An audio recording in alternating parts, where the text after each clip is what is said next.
Hola, muy buenas. Vamos a ver en este tema, en esta unidad, funciones. Pero no vamos a ver las cosas que teníamos previstas en principio específicas de cuarto, ¿vale? Sino que vamos a hacer como un repaso de las cosas más fundamentales de primero, segundo y tercero de secundaria, para que así el año que viene, en primero de bachillerato, no tengáis muchos problemas en poder seguir las explicaciones y podáis así completarlo con lo que os expliquen el año que viene en relación con lo de cuarto. Bueno, ya sabéis lo que es la ACP. ACP es un acrónimo de Activación de Conocimientos Previos. ¿De qué? En este caso de activación de conocimientos previos de funciones, es lo que hacemos siempre en cada tema. ¿Vale? Hay unas normas que hay que seguir y se supone que habéis atendido a todas esas instrucciones que, como bien sabéis, lo hacemos esencialmente para mejorar vuestro tema de atención. Bueno, pues vamos allá, ¿vale? En este caso sí que me gustaría remarcaros que tendríais que utilizar un cronómetro, ¿vale? Para medir y marcar el tiempo empleado en cada respuesta. No es estrictamente necesario, ¿vale? Pero bueno, va bien porque así podéis llevar un control de las cosas. ¿Qué es una función? Bueno, una función es una relación entre dos magnitudes de manera que a cada valor de la primera le corresponde un único valor de la segunda. Normalmente, cuando nosotros hablamos de una magnitud, hablamos de una magnitud x y hablamos de una magnitud y. Cuando hablamos de una función entre las magnitudes x e y, lo que estamos diciendo es que a cada uno de los elementos de x le asigno uno y únicamente uno de los elementos del conjunto y. En este caso la notación la escribiríamos de esta forma. O lo que tenemos genéricamente, esto, que la y es una función de la x. Deciros en este caso que x es lo que se conoce con el nombre de variable independiente y la y es lo que se conoce con el nombre de variable dependiente. ¿Dependiente de quién? Pues dependiente de la x. ¿Mediante qué? Mediante la función f.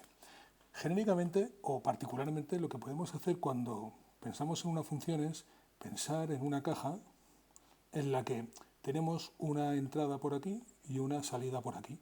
De manera que cada vez que nosotros introducimos un elemento en la caja, ¿vale? Le aplicamos la transformación f y lo que nos sale es una y. ¿Vale? Eso es una función. Este concepto que tenemos aquí en medio, que nos ha quedado muy claro con esta imagen que acabamos de ver, eso es lo que nos debe de quedar claro en la cabeza del concepto de función. ¿De cuántas maneras podemos representar una función? Bueno, pues esencialmente tenemos tres maneras. Podemos representar una función mediante una expresión, ¿vale? Una expresión algebraica, o la podemos representar mediante una tabla, o la podemos representar mediante una representación gráfica, ¿vale? En el primer caso, cuando tenga una expresión, lo que tendré es que la función, ¿vale? Es la y, ¿vale? Y como ejemplo, pues me servirían pues f de x igual a x cuadrado más 1, o f de x igual a x al cubo menos 3x más 2 partido por la raíz cuadrada de x cuadrado más 1, ¿vale? Ese tipo de expresiones me dan lugar a funciones. Cuando las represento con una tabla, lo que hago es dibujar la variable independiente y la variable dependiente, ¿vale? Que es la f de x, y entonces represento unos cuantos valores de la tabla. Al 0 le doy el 2, al 7 le doy el 5, ¿vale? Al 8 le doy el menos 2. ¿En función de qué va a venir dada esa tabla? Bueno, pues depende, ¿vale? En este caso, si solamente viéramos eso que hay en la pantalla, pues la función f sería una función que está definida para esos tres valores únicamente. No podemos interpretar los demás, salvo que en el caso concreto del ejercicio nos dijeran otra cosa diferente. Y tenemos claro que a partir de la expresión sí que podemos generar una tabla. Lo contrario es un poquito más complicado si no tenemos determinadas condiciones. Y por último, ¿qué sería una representación gráfica? Pues una representación gráfica es una representación en la que utilizamos los ejes coordenados x e y para cada punto de x representamos un punto de y. ¿Vale? Y entonces ese punto, esas dos coordenadas x y son los puntos de la gráfica. Si eso lo hacemos con varios puntos, ¿vale? De todo tipo, ¿vale? A lo largo de los distintos ejes, bueno, pues nos daría lo que es la representación gráfica de la función. Cada uno de estos puntos tiene lo que se llama una preimagen, que es el valor de x, ¿vale? Y una imagen, que sería el valor correspondiente de y, ¿vale? Y esto sería el grafo de f. el dibujo de f, ¿vale? Digo grafo y es algo ya que podéis incluir en vuestro portafolio. ¿Qué es la imagen de un punto? La imagen de un punto es precisamente el valor que toma cuando nosotros le aplicamos la función f, ¿vale? Si al punto x yo le aplico la función, esto de aquí es lo que se llama imagen de x. Cuando lo estoy viendo en una tabla, la imagen es el punto que hay a la derecha. Si esto va del 7 al 2, pues esto de aquí sería la imagen del 7 por la función f, ¿vale? Es decir, f de 7 sería 2. Y si lo hago con una gráfica, cuando tengo la gráfica aquí, ¿vale? Al considerar este punto x sub 1, este punto de aquí, y sub 1, sería la imagen por f del punto x sub 1. Esto de aquí es el eje en el que se marcan las imágenes. ¿Qué es el dominio de una función? Si nosotros pensamos en la función como en la caja esta que teníamos, donde lo que hacíamos era introducir funciones, ¿vale? Y salían, introducíamos elementos y salían elementos, el dominio se correspondería con todos los elementos que yo puedo meter, ¿vale? De manera que cuando yo los introduzco en la función me sale algo. Eso es el dominio. Es decir, el dominio por definición, como estamos trabajando con funciones de variable real, es el conjunto, por eso utilizamos las llaves, de los números reales, tales que existe f de x. Es decir, son todos los puntos, todos los números reales, que cuando yo los introduzco en la función me da algún número. Y a priori podríamos pensar, bueno, pues eso me vale, para eso me vale cualquier punto. Bueno, pensad por ejemplo en la función 1 partido por x. ¿Yo puedo meter cualquier punto en la x y entonces calcular su imagen? ¿O hay algún punto que me dará problemas? En este caso, pensad qué pasa si calculo f de 1. Si calculo f de 1, eso es 1 partido por 1, que da 1. ¿Qué pasa si calculo f de 2? Pues será 1 partido por 2, que es 1 medio o 0,5. A priori parece que no hay problema, pero ¿qué pasa si calculo f de 0? Pues f de 0 da 1 partido por 0, que no está definido, ¿vale? Entonces 1 partido por 0 no está definido. ¿Eso qué quiere decir? Que cuando yo intente meter el 0 en la función, cuando considere la función 1 partido por x, no me va a salir nada. Se me va a encender aquí una lucecita de error diciendo ese punto no vale. Por lo tanto, ¿cuál es el dominio, por ejemplo, de la función 1 partido por x? Pues todos los reales, ¿vale? Esto lo he puesto mal, voy a corregirlo porque está mal puesto, voy a borrarlo. ¿Cuál es el dominio de la función 1 partido por x?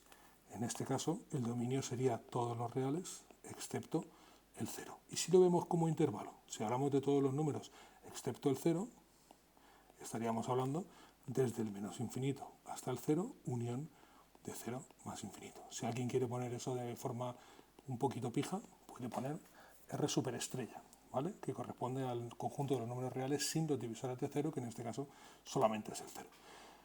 Vale, ¿cuál sería el dominio de la función raíz cuadrada de x? ¿Vale? Pues la función raíz cuadrada de x, asumiendo que raíz cuadrada de x se refiere a la determinación positiva de la raíz cuadrada de x, dice que el dominio, en este caso, yo puedo meter en la x cualquier punto que sea positivo o cero. Es decir, que el dominio serán todos los números reales positivos, ¿vale? Se podría poner también los reales positivos, ¿vale?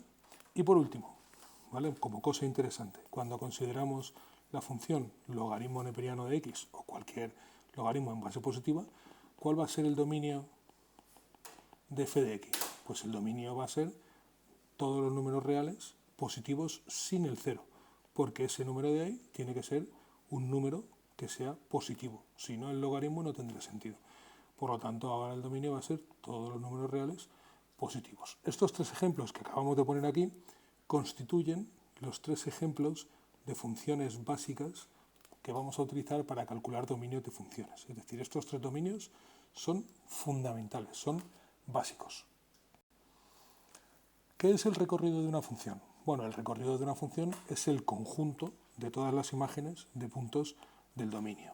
Es decir, cuando yo considero el recorrido de una función, lo que estoy diciendo es el conjunto de valores de f de x, donde x es un punto del dominio.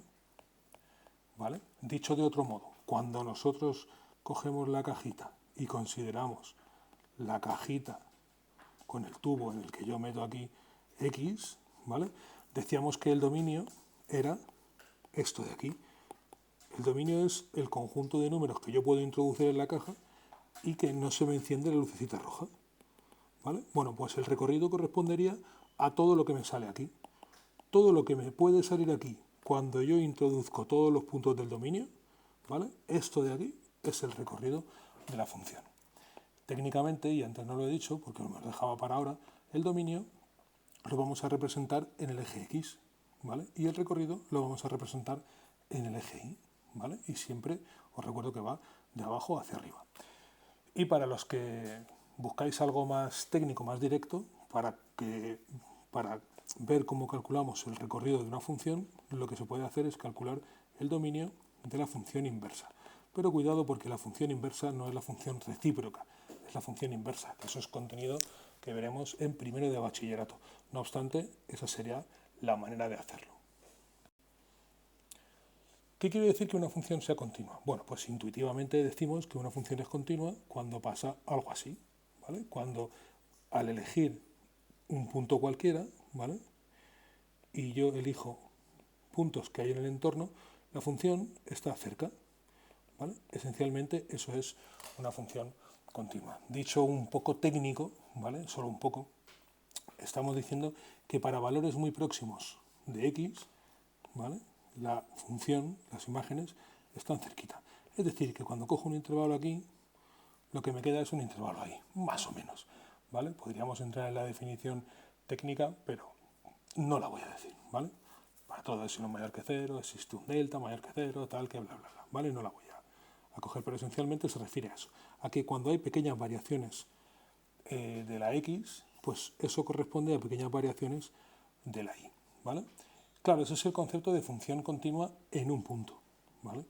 Nosotros tenemos que distinguir entre función continua en un punto y función continua en un intervalo. Por ejemplo, esta función, si nosotros consideramos este intervalo, la función ahí es continua, ¿vale? Imaginaos que consideramos, por ejemplo, esta función. Esta función sería continua en todo el intervalo, excepto en este punto de aquí. En ese punto de ahí la función sería discontinua. Fijaos que ya hablo de que la función es continua o no continua en ese punto, ¿vale? Porque nosotros cuando hacemos referencia a los puntos donde la función es continua, siempre hablamos de los puntos del dominio, ¿vale? Hablamos siempre del eje X. Vale, pues entonces aquí la clave ya no es tanto en ver cuándo una función es continua, que es esencialmente lo que hemos visto al principio, sino cómo puede ser una función que no sea continua. Pues para que una función no sea continua, lo que puede ocurrir es que la función tenga una situación, por ejemplo, como esta, ¿vale? Donde aquí lo que tendrá la función diremos que es una discontinuidad evitable, ¿vale? Y cuando puede ser, ¿de qué otra forma puede ser también discontinua? Pues también puede ser discontinua de esta forma, ¿vale? Donde ahora decimos que tenemos una discontinuidad inevitable de salto. ¿De salto cómo? Pues de salto finito, ¿vale? Porque en este caso hay un salto ahí. Y también podríamos tener una discontinuidad de este tipo, donde una función tuviera, por ejemplo, carácter asintótico. Y entonces nos encontráramos con una función que aquí, en este punto, tiene una discontinuidad inevitable de salto infinito. Y aún nos quedarían ver las discontinuidades de segunda especie, que no las voy a explicar ahora mismo porque no me apetece que se alargue la explicación. Pero esencialmente serían cosas donde la función oscila tanto en un momento determinado, por ejemplo, que la función deja de ser continua, porque no se cumple la definición de continuidad. Pero eso serían las discontinuidades de segunda especie. Y habría que revisar trabajos, por ejemplo, de Dirichlet o de muchos otros matemáticos que se preocuparon por eso en el momento correspondiente.